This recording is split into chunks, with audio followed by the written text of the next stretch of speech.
Thank you for watching this video. I am really excited to make this because it is highly requested. On my stories the other day, I was talking about how I'm having a little bit of a struggle finding topics to talk about, so I just asked what you were struggling with. And so I had a bunch of people write down in the box that they were struggling with emotional eating, so they wanted some support on that. So I did a ton of research, and I feel like this is going to help a ton of people out there, including myself, so here we go.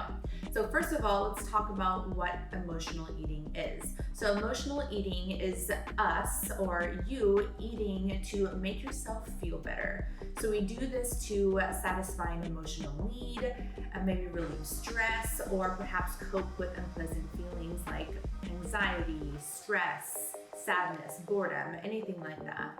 So I know back in the day, plenty of times, if I would go through a breakup, I would go eat a pint of ice cream, or, if I was super stressed, I would go through the drive-thru after work and pick up, something like a burger and fry, just anything to temporarily make me feel better. And it totally did make me feel better because foods like that do make us physically feel good for just a second. Something happens within our brain and we have endorphins, so it is actually a physical response, which is kind of cool.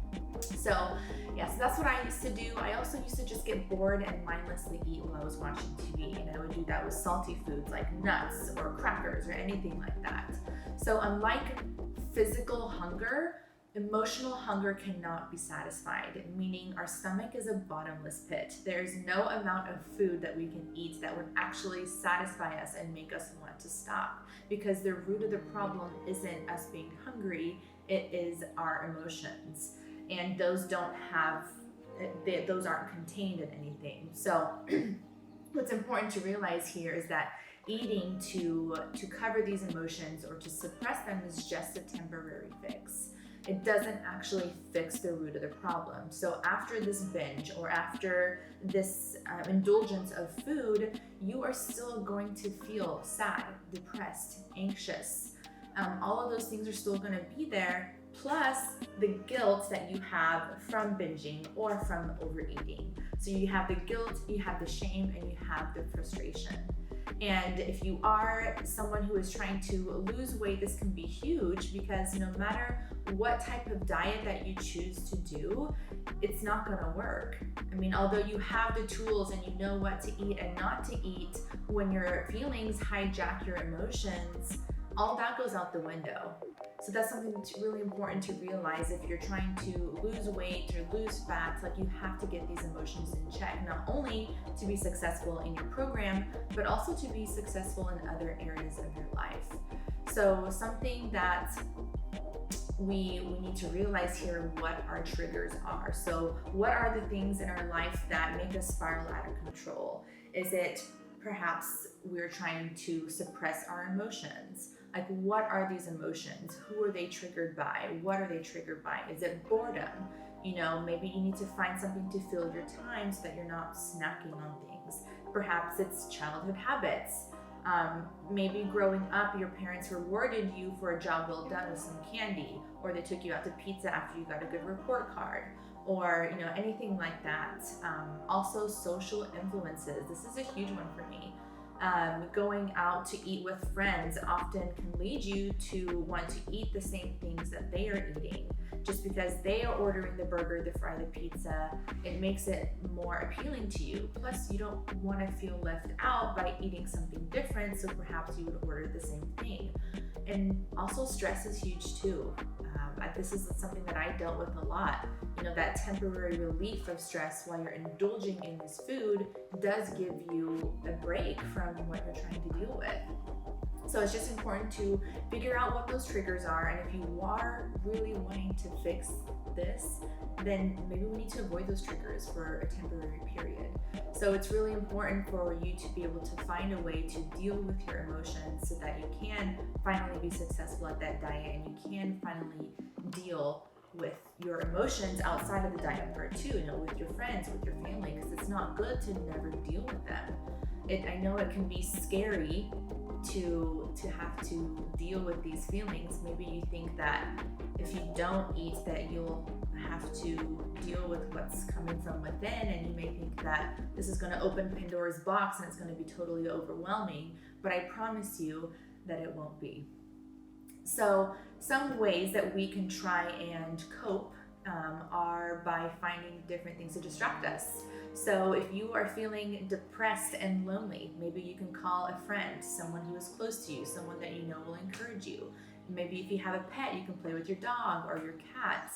If you are someone who is a very visual person, maybe you can look at some old photos or watch an old video, just anything to distract yourself. If you are feeling anxious, then maybe you can sing. Maybe you can dance to your favorite song.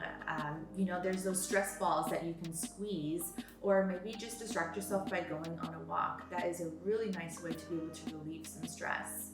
If you are exhausted, something that I like to do is make something that I can sip on. So like a tea or a coffee. Unfortunately, we don't have a bath here, but I've taken baths before. You can also do yoga or meditation. You can light some candles. And my favorite thing to do when I'm exhausted, instead of going to the fridge, is I literally would just go to sleep. So I'll wrap myself up in a blanket, get in my robe, and just fall asleep. And so that's one of my favorite things to do, because if you're sleeping, you can't eat, right? And then lastly, if you are bored, again, just distract yourself. Go read a good book, listen to a podcast, maybe put on your favorite movie, go outdoors, go for a walk, just do anything to distract yourself. And so something else that I read, which this is news to me, is take 5 minutes. So if you do have that sudden urge to binge or to emotionally eat, then just take 5 minutes, and don't tell yourself, hey, you can't emotionally eat in 5 minutes, or you can't binge in 5 minutes, because anything that you say you can't do is going to be super tempting. So just tell yourself, wait.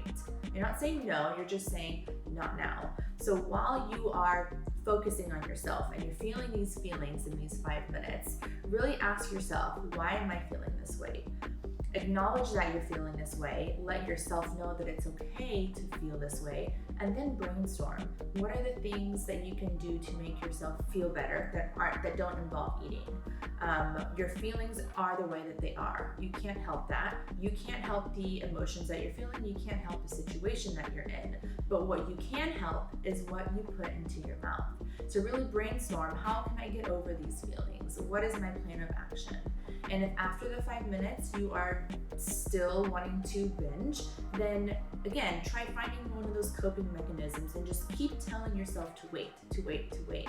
And I promise you, if you do that, that feeling will subside. And also, when you actually acknowledge your feelings and your emotions and you let them have validity, when you allow yourself to feel the feelings and you process them and you brainstorm, then oftentimes these feelings will go away. When you acknowledge them and you actually feel them, you can then deal with them. When you suppress these feelings, you don't actually deal with them at all. Therefore, they keep coming up later and later, and you begin to obsess with them. So when you're able to acknowledge them, they actually lose their power. So I hope this was super helpful to you, and I know it was really helpful to me. If you tell me in the comments what was the best part of this video, what resonated with you, what helped you, and if you have any questions at all, please feel free to reach out to me. And thank you so much for tuning in.